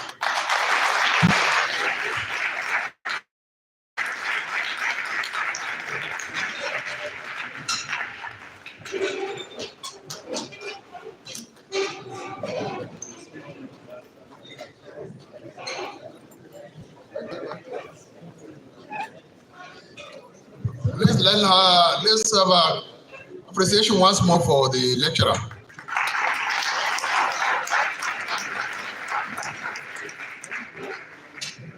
Well, I gave him extra 10 minutes because I earmarked 20 minutes for question and answer. So I've taken away that 10 minutes for question and answers on the one I gave him. So I've not lost anything. So we want to appreciate the lecturer. Last year or this year, we were in Delta State when you gave a similar lecture at Admiralty University of Nigeria in what's the name of that town? Ibuza. Okay. So it was very moving, as much as I've seen today. I believe that the Vice Chancellor will take into account all these observations. On my own, I did a small calculation. The university spends about 310 million naira every month. So if I compare with what I pay for my own house, which means the university will require between 3 to 5 megawatts of electricity. But you have departments of electrical and electronic engineering in this university, and be able to establish how much power consumption is taking place. When I was here, we did similarly for the water consumption, and we were amazed that the average water consumption here was around 600 liters per day, which is almost 6 times normal consumption of most cities in this country, much higher than even American people consuming. We now found a why. We saw some people had gardens, they will open the tap 24 hours. The people have so many ways of this. And so we found out that if you estimate the actual power requirement, you'll be able to curtail your energy bill. I also want to assure the lecturer, and I will request him to summarize maybe in 1 or 2 pages, his lectures, which we intend to make available to all relevant government agencies. I also want to say we are going to send a copy to Arewa House, which has been the custodian of many documentations out of this country, so that we can publicize widely the lecture presented here today. So the other one I want to talk to about the university here, I think you mentioned the ABU Dam. I think is it Kubani Dam we call it? I think the dam is very small, that been silting up, line has been dredged, and can introduce overhead turbine to generate power. But you may not get more than 1 megawatt. But I think the Galma Dam has the capability of generating close to about 30 or 50 megawatts. So I think if the university takes interest in installing hydropower in the Galma Dam, which is already constructed, we're able to get cheaper supply from that place, rather than rely on any dam. On the solar power, I also told you BC just now that they are installing 5 megawatts solar power at Federal University of Technology, Yola, called MAU now. And he has pointed out already that Udus has 2 megawatts, and we have witnessed it. I think it takes the whole power requirement of the university from morning till 5 p.m. No problem. It takes everything that you need. So I think it's essential, inevitable that ABU really survive. Must go either solar or renewable energy. And maybe one would recommend that either the Faculty of Engineering or the conjunction with other departments will establish either a center or something renewable energy. Not solar, not energy big, but renewable energy.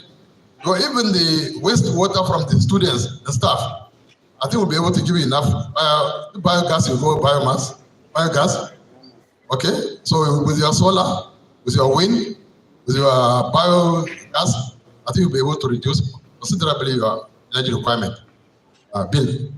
So I want to use the 10 minutes I've said, ask people to give to ask questions, and please, when you ask questions, at the end of it, write it down for on record purposes. Yes, do not capture properly what you are trying to ask.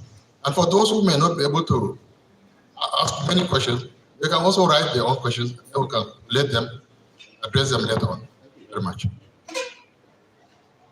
So I will do it, maybe I will use my discretionary power, erratic, or maybe starting here, so anybody has a question for the lecturer? No, that side first. Also, as I'm using discretionary power. Yes, madam. Your name and your organization. Are you in Zaria or in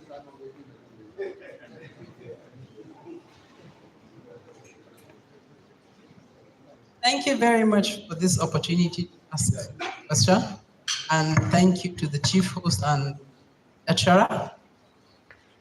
My name is Jamila Zahradi, an MSc student, Department of Business Administration. My question here is about transmission.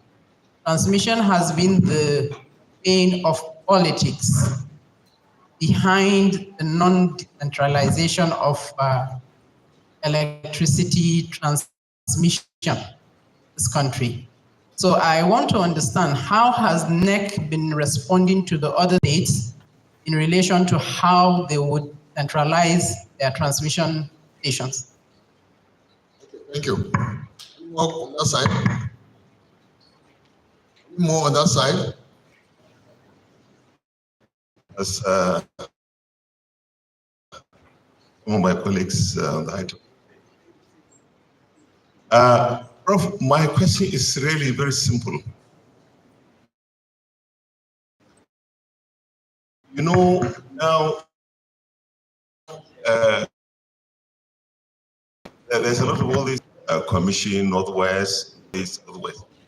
Is it not possible, or can we find a way to make it mandatory, as assignment of all these organizations, to go into development of energy within their political zone? I know you mentioned, it could take a decade or whatever.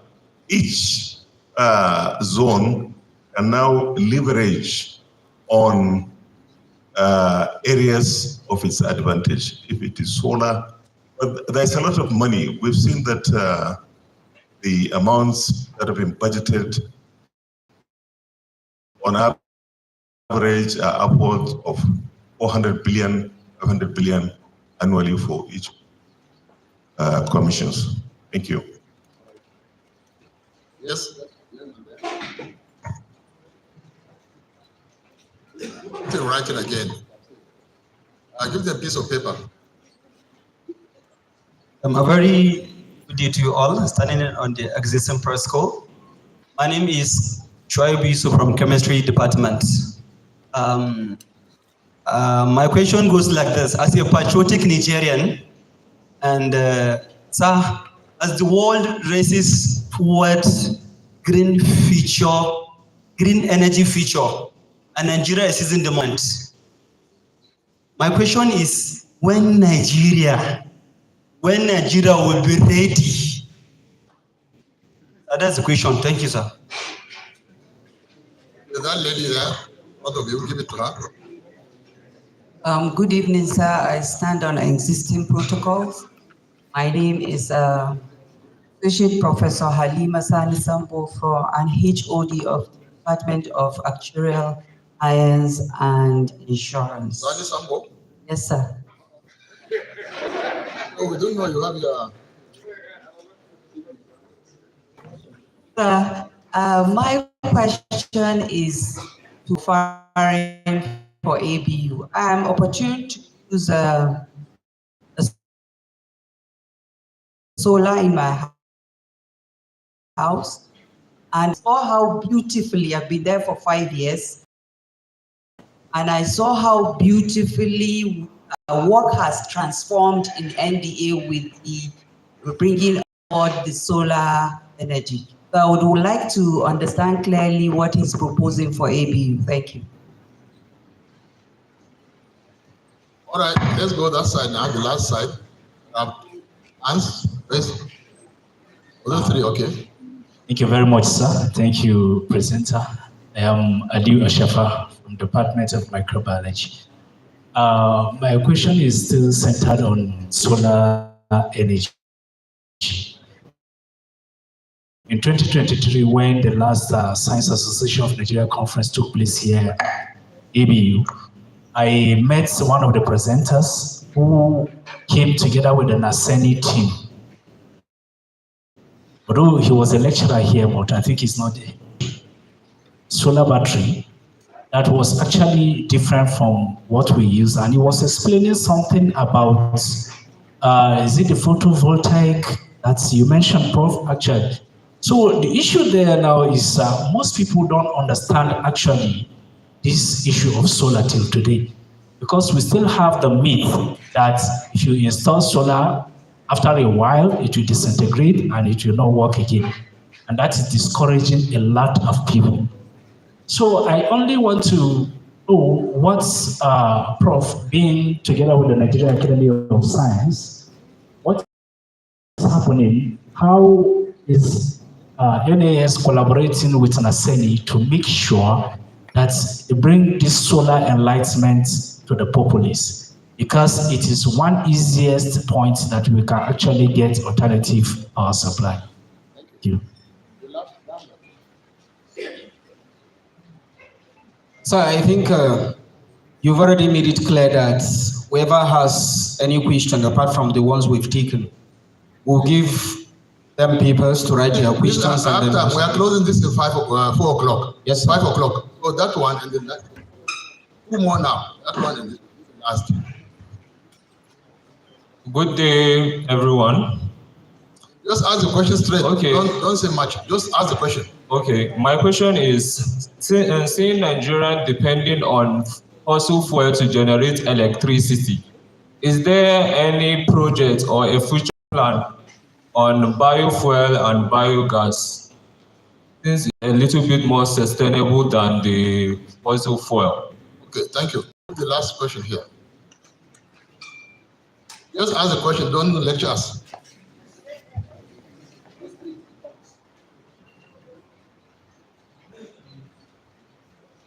But permit me to stand on the existing project, sir. You are. Okay. It's also a question, and it's about the presentation slides. So can we have a copy of it, or if yes, sir, where can we get it? Thank you. Thank you. Sorry, I just want to also Sambo to address this issue. You gave a clarification. Yeah, that is always been mentioned. All of it is actually the capacity system. You also said we have an installed capacity of 14,000. I believe due to many reasons, some of the maintenance artists, we cannot generate that amount. But the 7,500 megawatt you mentioned, is it actually what we generate? And the rest is waste. And then this, if there's going to be decentralization and regionalism, where will the transmission be? Will it be the state governments, or there should be central effort to improve the transmission around the country, or centralization?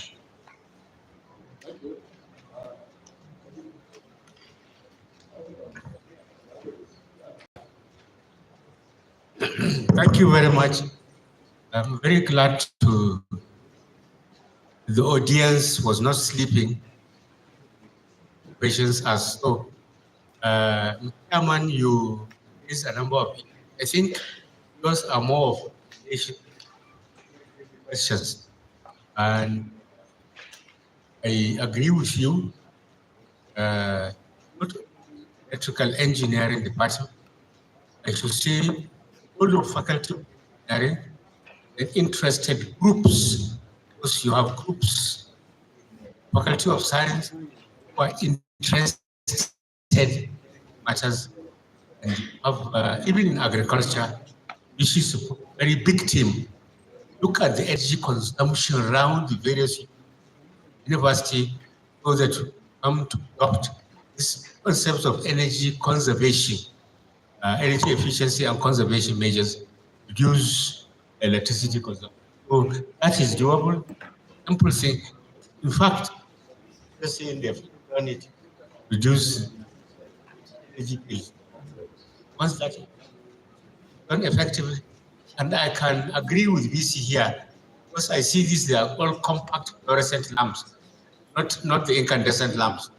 These ones are energy savers. The only thing that the old fans are not energy savers. Too expensive, but the lights consume quite a lot of it. It's a movie that I will do the 1 to 2 page summary. It could be circulated a little bit more than 1 page, more like 2 pages, what the states are to do. Like I said, the idea, if you like, is a trick. Instead of cancelling the electricity as state governments to pay their roles and then giving priority attention to renewable electricity. That's the way the world is moving. That Act 2023, and I think if the states are more or less encouraged set up their markets, I think the situation will start changing, but it's going to be rapid change. As I said, this electricity actually is alternative to going to courts, to go to court. Because the judges at one time lobbied the minister and the vice president go to the Chief Justice of the Federation to forewarn all judges. But that, I think the minister and the VP are not able to take us to the Chief Justice. I don't know why they are afraid of doing that. I can't understand that. Because the judges are the problem. They will give injunction, and then the whole thing will be complicated. So instead of that, they came with electricity to do these major things. So I move in the right direction. Yes, ABU, I've read before, dam has problem, but the low head turbines way out. Dalma Dam, I think, is under state government. I think with good understanding. I don't know whether the BC would like to do that, but those state people, let's go and play courtesy column, and he will agree. I think ABU has had some energy setups because and the ABU sets up renewable energy center. We talk also talk. Now, Emilia Zahardin talk of how other states will handle their transmission. States, as part of their electricity markets, are expected to set mini grids, statewide grids, and a mini grid maybe for just 2 local governments, but then those local governments will also be contiguous to another 2, 3, and they will be linked to them. So before you know it, everywhere in the state will be connected. So statewide are part of state electricity infrastructure that will come under state energy law or state electricity law. We'll mention this specifically. All this after the law passed, the regulator with the state created, and the regulator will now guide everything. Electricity regulation, not somewhere to punitive, no. It's to ensure orderly development of the state.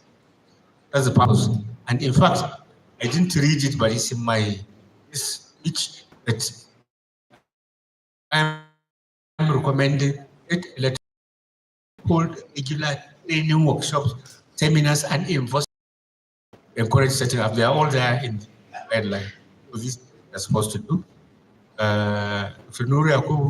Yes, the development commissions, and now every region has one. I think no central be done, but all regions are coming to one. In fact, as you are now talking, I tell you, Professor Mustafa sent detailed position paper.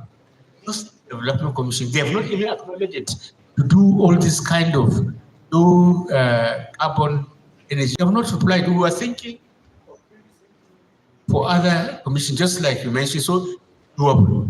I think for this to fly, now they have a minister in charge. If the minister is approached, that if the minister buys, the minister is now controlling them, is only the same coordinating them. I think it can be done. Doable. Unethical. So we are discouraged to go further. But I think if you go to ministry, your idea is good. Yusuf, when will Nigeria be ready for green energy? Well, Nigeria has already signed to be for green energy. All these years, governments come in line, but by our laws, our policy guidelines, wishes, getting climate change are in that direction. All the presentations at the Conference of Parties Climate Change are in that direction. Top of it all, what I said, this Sustainable Development Goals also in that. And every year, September, you have the UN General Assembly, and they have side meetings where every country presents energy compact of the range of things in line and sustainable. My guess maybe will be as good as yours. When they submit, sure, implementation not there. Government just goes to September UN conference to make proclamation, and detailed implementation is done after. But when you and perhaps this delegates, this office appointed as government officials, maybe you will see what you will do in that direction. Halima, well, like I have mentioned in the lecture, what is an advice, Cambridge, UK, Oxford, MIT, Harvard, all of them have companies making a lot of things. And one of the problems that the system and electricity units, and once that put in place, approach can be done to all this around. Army formations are there, civil aviation is there, direct is there, NITT is there, data research, then electricity to them. In teaching hospital, they have separate budget to buy electricity. I hope they will not buy it on loan. Problem, they won't pay. They think it's gratis. Once they don't pay you, cut them off immediately. No supply. They don't pay you, cut off. Like they cut you off. Oh yes, they don't pay. But unfortunately for us, this BC is so responsive to us, listening to us, unfortunately, leaving very soon. But I'm sure you'll put it very strongly in his handover notes. I'm sure of that. So I think idea will go Halima. I don't think you should worry too much. The solar battery, you are talking of PV. Yes, solar photovoltaic. Photovoltaic panels are very good systems that take solar radiation and convert direct electricity. And since the conventional silicon-based battery,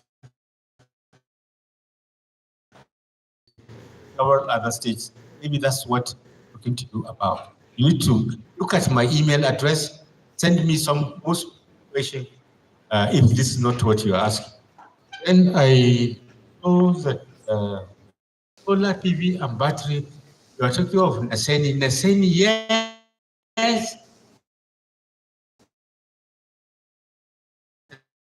Naseni has plans for battery making. But that was when I in charge.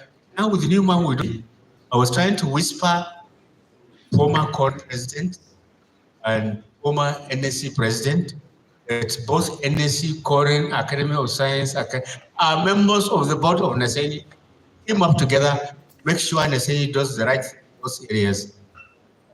We'll do a position paper, make as advised by the former ABC, make it press release open. Because when you take it to National Assembly, they may not even read what we sent to them.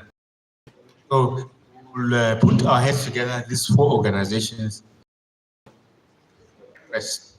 Now, I think there is a question about biofuels. Yes, the Nigerian government has a subsystem biofuel project. There is the biofuel policy of 2007, and that policy was approved at the instance of Nigerian National Petroleum Corporation. So, biofuel,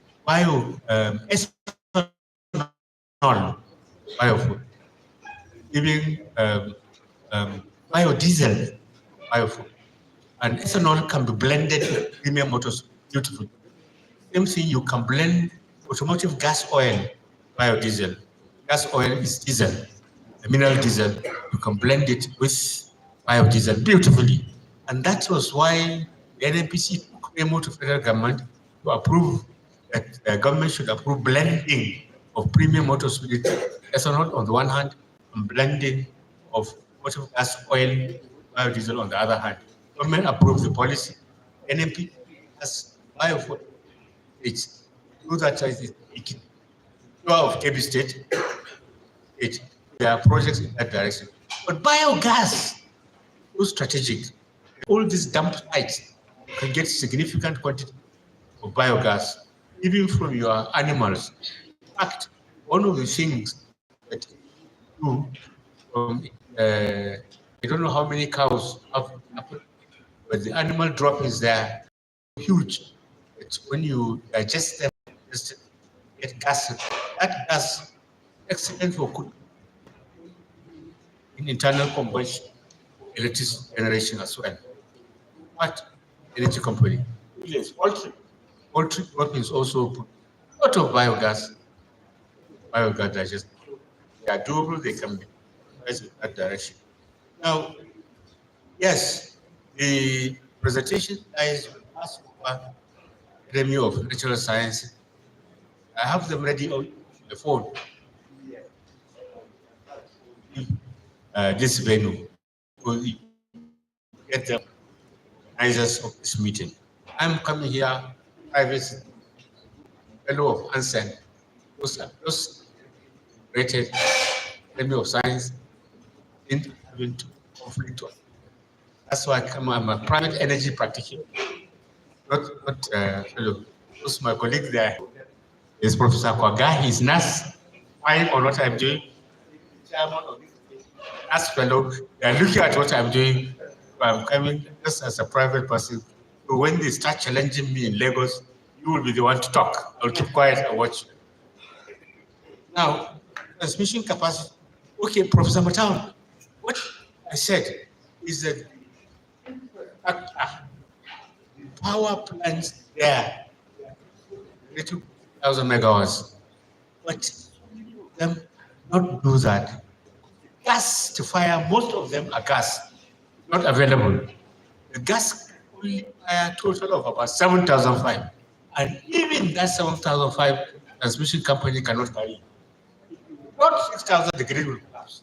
It will collapse straight. Because it's weak and fragile. We are so silly as a country. The grid that has been developed 40, 50 years is still there.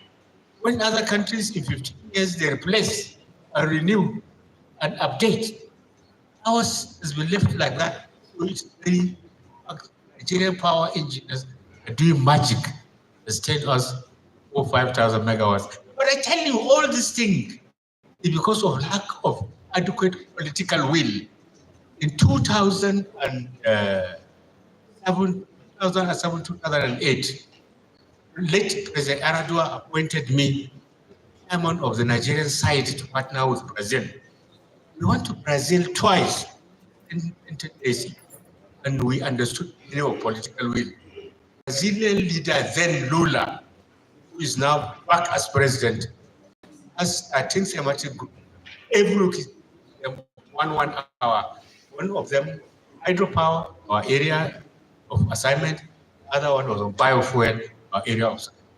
And we asked them, they said, no. President Lula will say, Professor Sambo, you promised to take us, to show us filling station dispensing ethanol in cars instead of petrol. Prepare your handover, bring it next week. They told us we will not sleep for 1 week. That's political will. That's the way we require Nigerian president to be. What Nigerian president to leave minister messing around? You ask president, then the president will say, but I told Minister of Works, I told Minister of Power, because Nigerians are too polite. We don't say, President Buhari, what did you call him to tell you what he's doing? Why did you call him? Not calling them to ask them until they go next to never police them, has never removed them, has never changed them. That's why there's no progress. To that extent, the same thing happening now.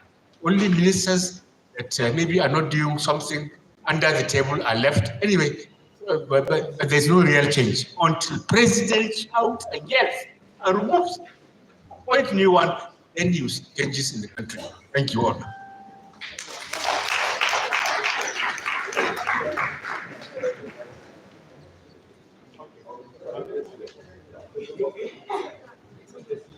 There's one written question saying, my name is Engineer Muhammad Aminu Sambo.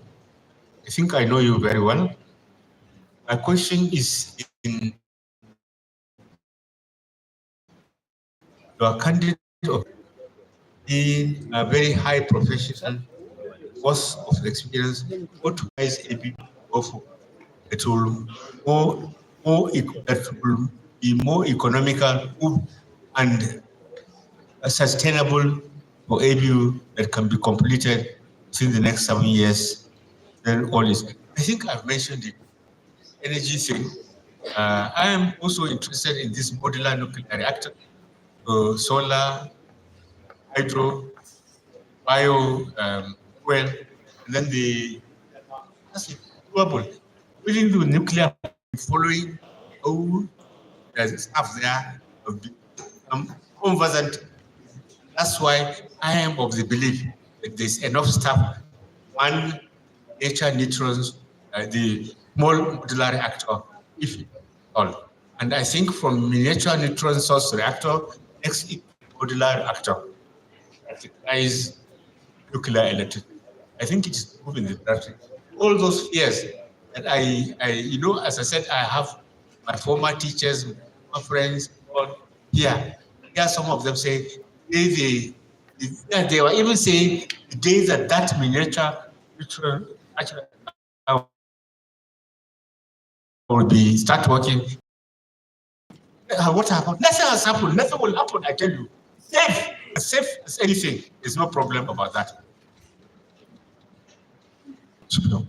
Okay, thank you, Mr. Chairman. As a few have cropped up about power in ABU. One, I would say that various administrations, I know for the past 10 years, have made efforts towards addressing the issue of power, especially in the area of alternative energy. Some of this became very close to installing bioenergy plant. And at that time we had, it was a Hungarian company, I think.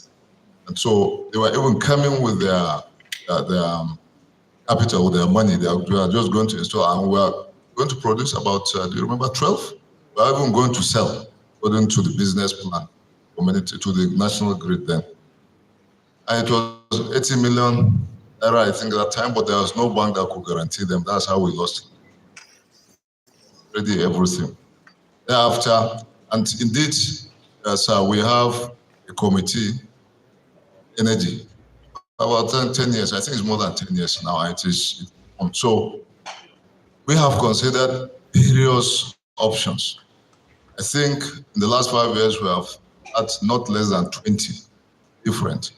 But you know, let me cite you an example. Some of the renewable ones. There is a system. I think it's a new system, relatively new system.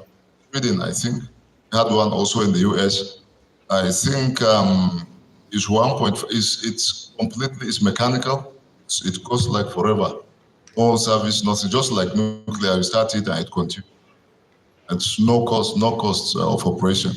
But 1 megawatt, $1.5 million. So $1.5 million. So if we want ABU, I think it's about 7. I think estimate is about 7 to ABU times $1.5 million. You calculate. Where is ABU going to get that? And so I'm citing one example. We have many examples. 2, they always come with some clauses that are obnoxious. We are not going to be able to apply with those clauses. So you can see there is a recipe for disaster, because there will be penalty for non-compliance.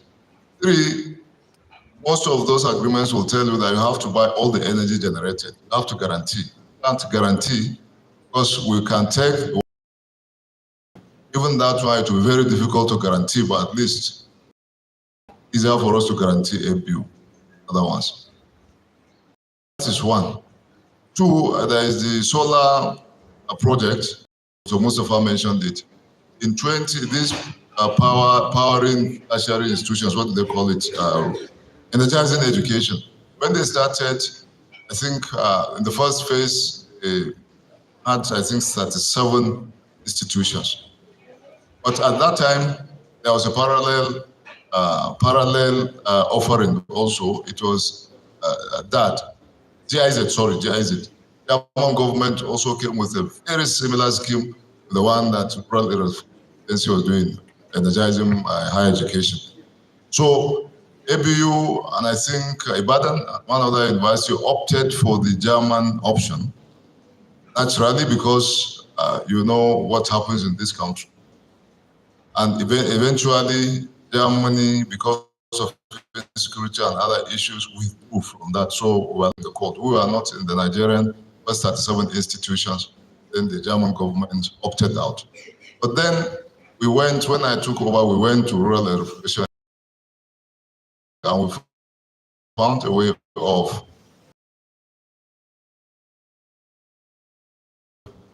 to fund energy.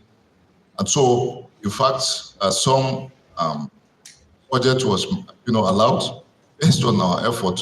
When it got there, they said rather finish the projects that they started. I think one in Ife or somewhere. And now also there were problems, design problems like BUK. I think it's part of now. Yes, because there was a design problem. So we are lucky we didn't even go into that project because they were more serious in ABU. Now, so we continued, having said that, we continued our own efforts. And I think we now have a very workable agreement. It's a bio system also from Germany. And that's the cheapest. We've got about 3 million euro. And at no cost to the university, the project will fund itself. I've signed the initial MOU. And I've just signed the letters for the technical persons who will come to ABU for on-site inspection. So they may come before the end of this month. Before the end of March. I think that's the very best we have had. If we got that one, I think it's excellent for ABU. At no cost to ABU, and the total cost of the project is 3 million euro. And when they recover the 3 million, the plant becomes ABU's property. So, God willing, in the next maybe 5 years, this energy problem in ABU will be over by God's grace. And yes, we have done the energy audit, sir. Mentioned the energy audit in the university. So we know the cost centers, power centers, energy, and we have been trying to take measures to reduce consumption. And we have some reasonable outcomes. Some instances is coming back down a bit. And we have also taken note of energy consuming appliances such as incandescent lamps, as you have said. So most lamps now is energy saving lamps. So, and they will consume a lot of lighting also in the university classrooms. So that also helps us to reduce consumption as for lighting. So, we're on band A, but that's the problem. Our problem is that we're on band A, but then that's the other thing, sir. Some people are saying, let's go to band B. You can't go to band B, the very best in the university. People in the life sciences, for instance, have samples which should be at certain temperatures. So if you're on band B and light goes, the samples go forever. Even in engineering, we have samples that are maintained at certain temperatures. So it's easy for people to say, go back to band B, but you are forgetting that we're in a university, a heavily research-based university, very heavy. 70% of ABU is research, is science-based. And so either life sciences or physical sciences have samples that must be retained at certain temperatures. Otherwise, somebody's 10-year, 20 years will just go. Thank you very much, Mr.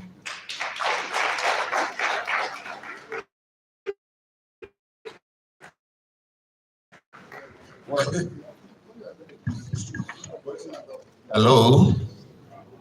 So the Academy Honorary Secretary who will come out after I finish, just for appreciation. Actually, it's very relieving. Our event here has been experimental and highly successful, and we need to appreciate many people, I'm sure it will be mentioned, but we also have some awards, and I would like the people here seated. I'll call, because it's an award of the Academy, I'll call any of the fellow to come and make the presentation. We appreciate, of course, Professor Sambo. You know, the eloquence, exposure, maturity, stability, and the experience of hindsight. It's been quite practical, and the important thing is that this should go all places. So we have rapporteurs here. There's 2-page summary you're going to provide, along with what they have recorded here. We are going to publicize it.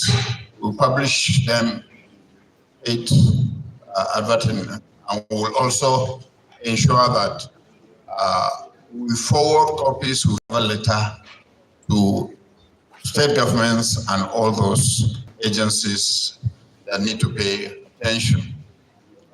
Of course, I have, in Nasarawa, I have seen this solar farm between Nakwanga and Kefi since applied, and it seems to be abandoned. And in Katsina, the solar farm, to go, is it from Malumfashi to Katsina? It's a huge solar farm by my senior in school, President Yaradua. And of course, there are issues there. So I believe we have been sensitized and our attention has been gone. So we want to assure that ANSEN will aim to bring together the knowledge and experience of some of the best and brightest engineers and scientists, inventors and technologists in Nigeria, and from around the world to promote excellence in engineering, pure and applied science, and to enhance and support research, policy formation, education, and entrepreneurship, and other activities that advance and enrich science and engineering in all forms. In this regard, we want to acknowledge some contributors, apart from what the Honorary Secretary will come up to present. And I'm going to call Dr. Nuru Yakubu to come up and present to the Vice Chancellor of Ahmadu Bello University.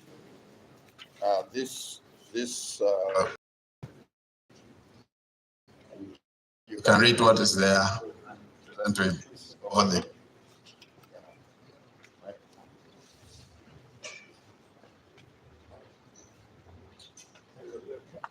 This plaque of honor is awarded to Professor Kabiru Bala, Vice Chancellor, Ahmadu Bello University, in appreciation of successful service as the host of ANSEN, EGM, and public lecture at Ahmadu Bello University campus, given this day of February 2024.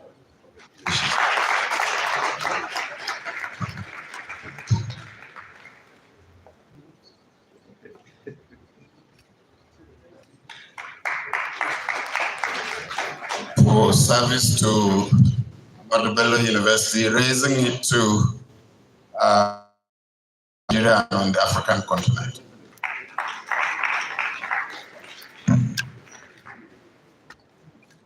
So, Dr. Nuru, don't go yet. Our guest speaker also has this presentation, you can read.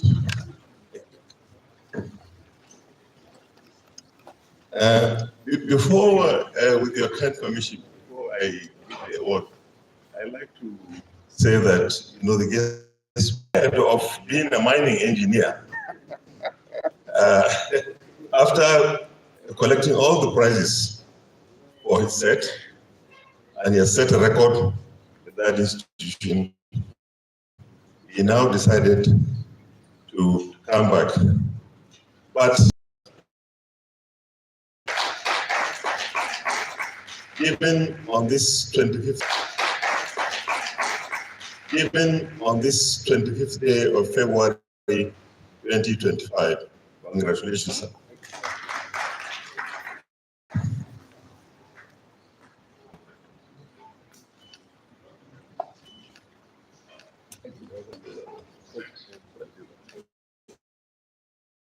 Make the next presentation.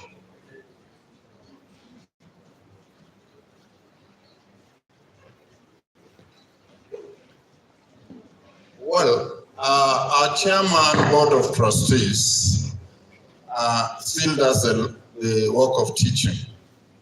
As I said, and always willing to just do something to entice you to move on. So I have personally, as president, found it necessary to begin. Plateau said he's a professor in University of Nentawe, the Minister of Humanitarian Affairs. When he was campaigning, he came to me and said, he's a professor, but he's dropping the name professor because it doesn't sell. So he campaigned throughout as Dr. Nentawe Yelwat. And when they hear professor, everybody just moves away. So Professor Sani Mohammed, well, I'm sure he has said, but he has assisted in no small way in funding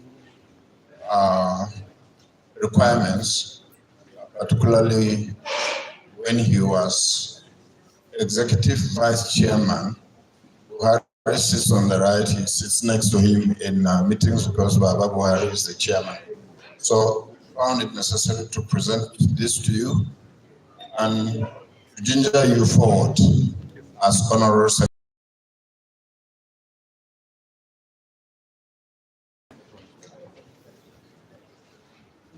Okay, you heard that His Excellency. The reason is because we are pushing him to be the next governor of Massachusetts. Is it approved by this house?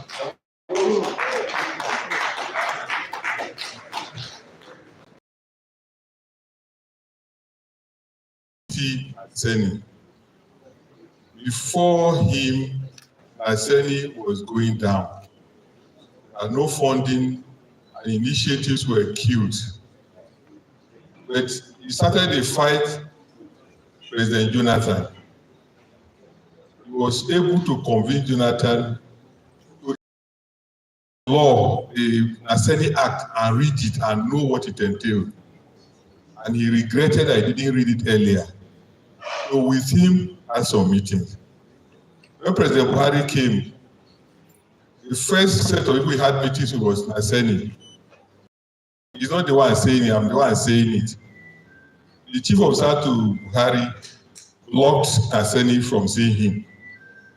It was only when he died, unfortunately, that President Buhari now reconvened ANSEN. And in my life, only time I've seen Buhari being emotional about a project was when he was talking about ANSEN. And he came to ANSEN personally, spent some time, before he asked us to stay out, he went inside the office and locked up on the future of ANSEN. Today, ANSEN is on the roller coaster on the wrong path. We must do all we can to bring ANSEN back. Now that they have money, it has moved away from East, completely moved away from East mandate. We must get it back if we want to develop science and technology. In fact, this thing we're talking about, even developing energy issues, dealing with the energy problems in the APU, could be started from ANSEN. The research can be funded from ANSEN. That is the kind of thing, because if they see prospect in it, that they can do something and then multiply it in other universities, it will be done. But if we don't do that as a collective, fight to get Naseni back on track, Nigeria will just waste billions for nothing. On that note, now of the Academy, I'd like to also say thank you for what you have done. Congratulations.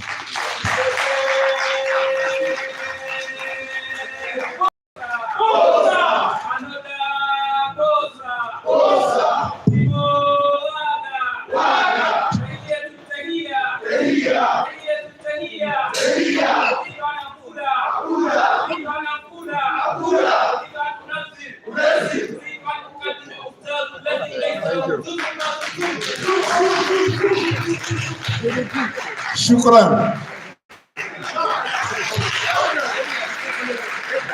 Engineer Rabi Ali, can you come up?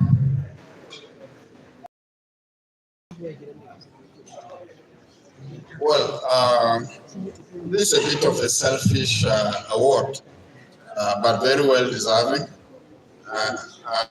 He's much bigger than me, doing many wonders, but he's my adopted son from Gombe, from Plateau. But without Nigerian Building and Road Research Institute, probably the road would have been far tougher than it is now. Well, we need venue, our temporary secretariat. When Aseni EVC moved away, everything was in Nibri. I see as of buses and vehicles moving around and fully fueled, all kinds of support. I think your support cannot be quantified. And so I'm calling on the current Director General and CEO of Nigerian Building and Road Research Institute, NIBRI, Technology, to come forward and collect this award of support for many things that are written here. Also, Samson Duno, sir.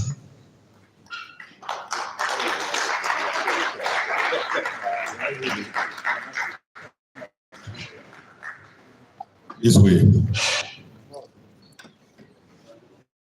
Well, I didn't think I needed the microphone because the president has said it. But it's indeed my great pleasure on behalf of the Academy to present this plaque of honor to my young friend, EG of NIBRI, and Professor Samson Duna. Congratulations.